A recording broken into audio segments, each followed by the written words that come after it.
एक बदसूरत और बेघर आदमी एक लड़की के बेडरूम में खिड़की से ताका झाकी कर रहा था। कौन हो तुम? यहाँ कैसे आए?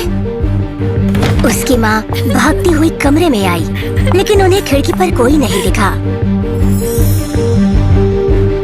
समय बर्बाद मत करो, तुम अपने कॉलेज के लिए वैसे भी लेट हो। उस डरी हुई लड़की के पास और कोई चारा नहीं था, क्योंकि खिड़की के बाहर वाकई कोई नहीं था। उसी रात जब वो खूबसूरत लड़की घर वापस लौट रही थी, तभी अचानक उसी आदमी ने उसका रास्ता रोक लिया। वहाँ कोई है। उसने उससे बहुत कहा कि उसके पास ना आए, पर वो तब भी नहीं रुका और उसके और नजदीक आने लगा। मेरे पास मत आना, ये लो, ये भी लो। लेकिन जल्द ही पता चल गया, वो उसे नुकसान पहुंचाना नहीं चाहता था। उसने शर्माते हुए उसे कुछ बिखरे फूल देने की कोशिश की। ये क्या? उस लड़की को लगा कि वो बेघर आदमी उसके प्यार में पड़ गया है, इसलिए उसने सोचा कि इस मजनू को उसकी सही जगह याद दिलानी होगी। अपनी तरफ देखो तो जरा, मुझसे मिलने से पहले नहा तो लेते तुम। बाय। उसकी माँ ने तुरंत ही उस अजीब से बुके के बारे में उससे पूछा। वो स्टॉकर मुझसे दोस्ती करने की कोशिश कर रहा था और उसने उन फूलों को कचरे में फेंक दिया। लेकिन उसकी माँ ने फूलों के बीच छिपाकर रखे गए नोट को देख लिया।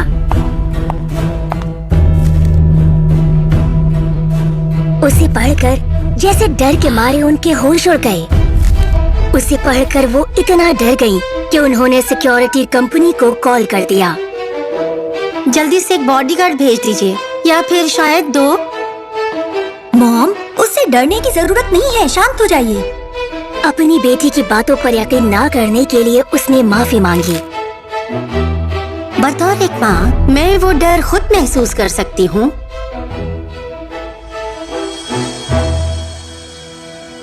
और वो गलत नहीं थी। उस वक्त वो अजनबी उस लड़की की तस्वीर देखते देखते ही तैयार हो रहा था और दोबारा उससे मिलने की फिराक में था। शेव करने के बाद उसने अपने इकलौते साफ सुथरे कपड़े पहने। इस बार मैं तुम्हें जाने नहीं दूंगा। अगले दिन लड़की ने उसे फिर खिड़की के बाहर खड़ा देखा, लेकिन उससे डर नहीं लगा, क्योंकि वो सिक्योरिटी का इंतजार कर रही थी, जो इस बिन बुलाए मेहमान से निपटने वाले थे। लेकिन बॉडीगार्ड से पहले ही उसकी माँ वहाँ पहुँच गई। ये देखकर वो थोड़ा हैरान हो गई। क्या ये दोनों एक दूसरे को जानते हैं? तभी अचानक उन्होंने उस आदमी को पैसों से भरा एक बैग थमा दिया। उसने 2 दिनों से कुछ नहीं खाया था और वो मुश्किल से अपने पैरों पर खड़ा हो पा रहा था। फिर भी उसने पैसे लेने से मना कर दिया। मुझे वो चाहिए जो तुमने 18 साल पहले देने का वादा किया था। उसकी ये बातें सुनकर वो गुस्से से आग बबूला हो गई। मैं कभी भी अपनी बेटी तुम्हें नहीं दूंगी। उन्होंने उस आदमी को धक्का मारा, अपने पैसे लिए और उसे वहीं सड़क के किनारे छोड़ दिया। वो मदद की गुहार लगाता रहा, लेकिन सुनो, हम सब लोग तुम्हारे बिना ही बहुत अच्छे हैं। उस खूबसूरत लड़की को उस अधेड़ अजनबी से नफरत तो थी।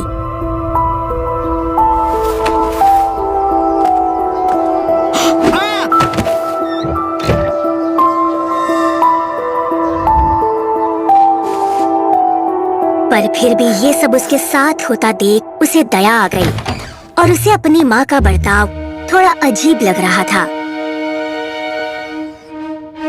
उसने हिम्मत जुटाई और जैसे तैसे उसके पास पहुंची। सर, आपको क्या चाहिए? मेरी मॉम को आप जानते हैं? वो बूढ़ा आदमी पहले ही बेहोश हो चुका था, इसलिए उसने तुरंत एम्बुलेंस को कॉल किया।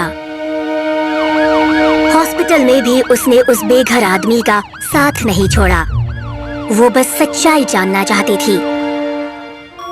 उसके बाद उसने जैसे ही जैकेट उठाई, उसकी फोटो नीचे गिरी। वो आदमी अपनी लड़खड़ाती जबान से कुछ कहने की कोशिश कर रहा था। थैंक यू मेरी बेटी, तुमने मुझे बचा लिया। ये सुनकर वो हैरान हो गई और अपने घर की तरफ भागी। उसने अपनी माँ से सब कुछ सच बताने के लिए कहा। हाँ, मैंने तुमसे झूठ बोला था। वो तुम्हारे पिता ही हैं। लेकिन वो हमारे पास सिर्फ पैसों के लिए वापस आए। उस लड़की को अपनी माँ की बातों पर यकीन नहीं हुआ। लेकिन मैंने देखा था कि उन्होंने पैसे नहीं लिए। हाँ बिल्कुल, कि तुम्हारे पिता को और भी ज्यादा पैसे चाहिए थे। उस औरत को यकीन था कि झूठ बोलकर वो अपनी बेटी को समझा लेगी, लेकिन वो लड़की फिर भी अपने पिता की भी बात सुनना चाहती थी। उसकी माँ को बिना बताए वो हॉस्पिटल चली गई, लेकिन वहाँ पर कोई नहीं था। क्या मैंने पहुँचने में ज्यादा देर कर दी? मैम, उनके पास इंश्योरेंस नहीं था, इसीलिए हमने उन्हें डिस्चार्ज कर दिया। पर हमारे पास उनका एड्रेस है।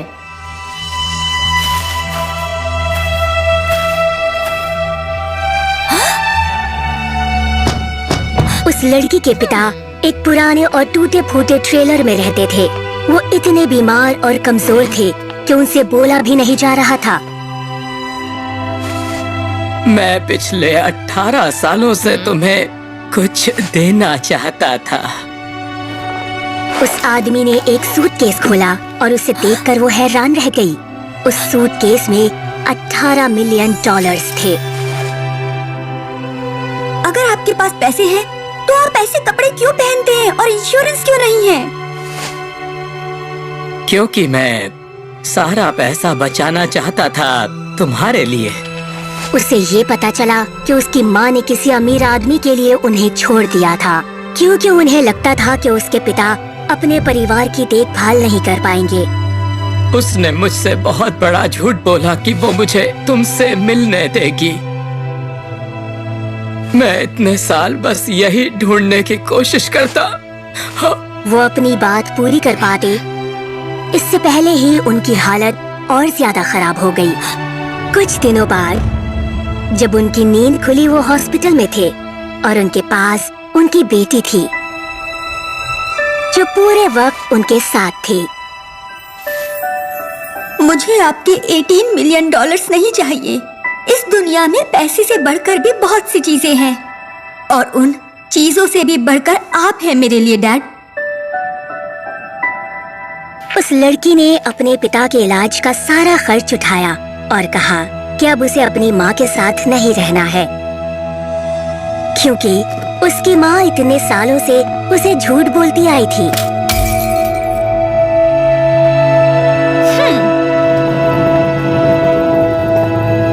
जल्द ही वो आदमी पूरी तरह ठीक हो गया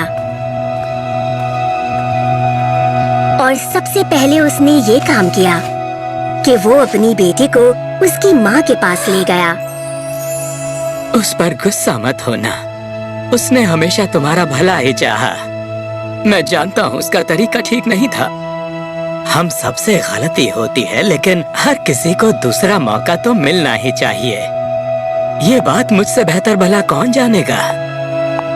चलो पिछला सब भुलाकर हम एक अच्छा भविष्य बनाने की कोशिश करते हैं।